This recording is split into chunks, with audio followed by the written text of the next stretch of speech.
Hello everyone, আমি স্মৃতি। আজকে আপনাদের জন্য নিয়ে এসেছি সুস্বাদু মজাদার পনির পরাঠা রোলের একটা ইয়ামি রেসিপি নিয়ে।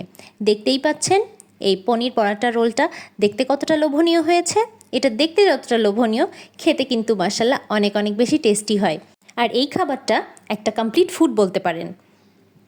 এটার জন্য আমাদের লাগবে 1.5 কাপ পরিমাণের আটা। এখানে আমি একটা বাটিতে 1.5 কাপ পরিমাণে আটা নিয়ে নিচ্ছি। এর মধ্যে দিয়ে দিচ্ছি 1 টেবিল চামচ চিনি, 1 চিমটি পরিমাণের লবণ, সামান্য কালো জিরা। এখন সবগুলো উপকরণকে হাতের সাহায্যে সুন্দর করে মিশিয়ে নেব। আর একটু ঈষৎ উষ্ণ গরম পানির সাহায্যে সম্পূর্ণ আটাটাকে একটু আস্তে আস্তে মেখে নেব। এখানে অল্প অল্প করে পানি অ্যাড করব, যাতে একটা সুন্দর সফট ডো তৈরি করে নেওয়া যায়। একদম বারবার করে ভালো করে মথে নিতে হবে আর একটা সফট মসৃণ ডো তৈরি করে নিতে হবে।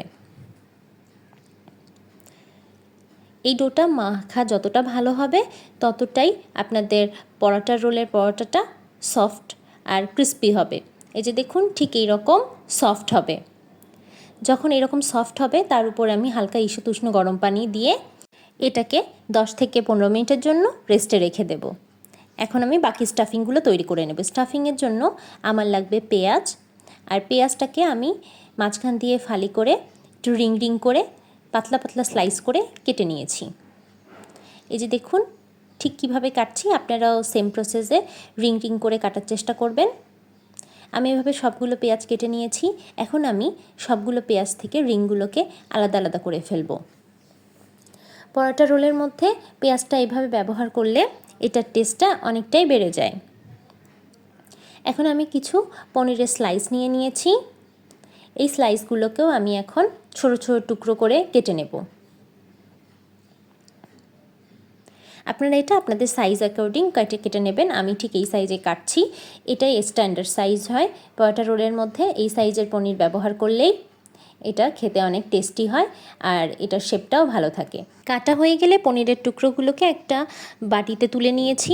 এর মধ্যে দিয়ে দিচ্ছি 1/2 চা চামচ লবণ, 1/2 চা চামচ লাল মরিচের গুঁড়া, আর দিয়ে দিচ্ছি 1/2 চা চামচ মশলার গুঁড়া। এখানে সব ধরনের মশলা, গরম মশলা ব্যবহার করা হয়েছে। সব মশলার সাথে পনিরগুলোকে সুন্দর করে টস করে ম্যারিনেট করে রাখবো 10 থেকে 15 মিনিটের জন্য। এখন এটাকে একটা সাইডে রেখে দেব। 10 থেকে 12 মিনিট পর ওখান থেকে একটা লেচি নিয়ে একটা পাতলা রুটি বেলে নেব। আমি রুটিটার সাইজটা দেখিয়ে দিচ্ছি। ঠিক এরকম একটা পুরুত্বের রুটি হবে। এরকম একটা পাতলা বড় রুটি বেলে নেব। রুটি বেলা হয়ে গেলে এর উপরে সামান্য পরিমাণে তেল দিয়ে দেব আর তেলটা চারপাশে সুন্দর করে লাগিয়ে দেব।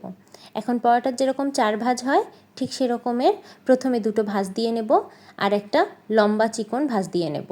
এই যে দেখুন ঠিক এরকম ভাঁজ দিয়ে নেব। এখন চারপাশে একটু আটা ছড়িয়ে এটাকে একটা লম্বা পাতলা রুটি বেলে নেব। এই যে দেখুন আমি ঠিক কিভাবে করছি, আপনারা এই প্রসেস ফলো করে এটাকে একটা লম্বা রুটি বেলে নেবেন।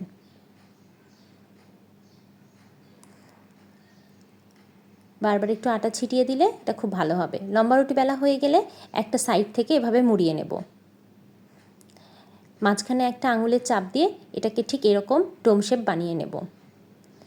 আর একটা চাকুর সাহায্যে মাঝখান দিয়ে একটু হাফ পর্যন্ত কেটে নেব। দেখতেই পাচ্ছেন আমি ঠিক কী প্রসেস ফলো করছি, আপনারাও সেম প্রসেস ফলো করে এইভাবে শেপটা কেটে নেবেন।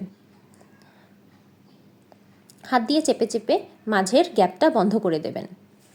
এখন একটু আটা ছড়িয়ে এটাকে একটা মোটামুটি রাউন্ড শেপের একটা রুটি বেলে নেবেন। এর মধ্যে যখনই দেখবেন মাছটা একটু ফাঁকা হয়ে গেছে তখনই আরও একটু চেপে চেপে দিয়ে আবার আটা দিয়ে ভালো করে শেপ দিয়ে নেবেন। তাহলেই এটা একটা মোটামুটি রাউন্ড শেপের রুটি তৈরি হবে। বারবার একটু আটা ছিটিয়ে ছিটিয়ে মোটামুটি একটা রাউন্ড শেপের রুটির শেপ দিলেই হয়ে যাবে। এভাবে যদি আপনারা এই পনির পরোটা রোলের পরোটাটা বানান তাহলে পরোটাটা খুবই ক্রিস্পি আর অনেক টেস্টি হবে খেতে। এভাবে সবগুলো পরোটা বানিয়ে নিলাম এবং একটা ফ্রাই প্যানের মধ্যে এটাকে এখন ভেজে নেব। প্রথমে একটা পাশ জাস্ট একটু হালকা হয়ে গেলেই এটাকে উল্টে দেব। দেখতেই পাচ্ছেন একটু সাদা সাদা হয়ে গেছে। যখন দেখবেন চারপাশটা থেকে একটু একটু ফুলে আসছে তখন আমি এর মধ্যে সামান্য তেল দিয়ে দেব। এখন তেল দেওয়া হয়ে গেলে এটাকে একটু উল্টে দেব, আর এভাবে উল্টে পাল্টে নেড়ে চেড়ে পরোটাটাকে লাল লাল করে ভেজে নেব। বারবার উল্টে পাল্টে এটাকে ভাজতে হবে। আর এক্ষেত্রে টেম্পারেচারটা আপনারা সবসময় লোতে রাখার চেষ্টা করবেন। লো টেম্পারেচারে ধীরে ধীরে লাল লাল করে আমি সবগুলো পরোটাই ভেজে নেব। সবগুলো পরোটা ভাজা হয়ে গেলে পরোটাগুলোকে একটা সাইডে রেখে দেব। রেখে দিয়ে সেম ফ্রাই প্যানের মধ্যেই আমি সামান্য তেল দিয়ে দেব, আর তেলের মধ্যে আমি কেটে রাখা পেঁয়াজ কুচিগুলো দিয়ে দেব। পেঁয়াজ কুচিগুলো দেয়া হয়ে গেলে এগুলোকে তেলের মধ্যে জাস্ট সামান্য একটু টস করে নেব। এটাতে একদম ভাজা ভাজা করার দরকার নেই, এগুলো জাস্ট একটু হালকা গোল্ডেন কালার আসার সাথে সাথেই এর মধ্যে দিয়ে দেব ম্যারিনেট করে রাখা পনিরগুলো। এই পনিরগুলোকেও মিডিয়াম টেম্পারেচারে একটু টস করে নেব। জাস্ট একটু পনিরের গায়ের কালারটা চেঞ্জ হওয়া পর্যন্তই আমি এগুলোকে টস করে নেব। খুব বেশি ভাজবো না, জাস্ট একটু হালকা ভাজা করলেই এগুলো রেডি হয়ে যাবে। এই যে দেখুন আমার তৈরি হয়ে গেছে, আমি এখন এটাকে বাটিতে নামিয়ে নিচ্ছি। পরোটাগুলোও তৈরি হয়ে গেছে আর আমার পনিরের স্টাফিংটাও তৈরি হয়ে গেছে। এখন স্টাফিংটাকে সাইড করে রেখে দুটো পরোটার মধ্যে আমি দিয়ে দেব 1 টেবিল চামচ পরিমাণের মেয়োনিজ। মেয়োনিজটাকে চামচের সাহায্যে খুব ভালো করে সম্পূর্ণ পরোটার মধ্যে স্প্রেড করে দেব।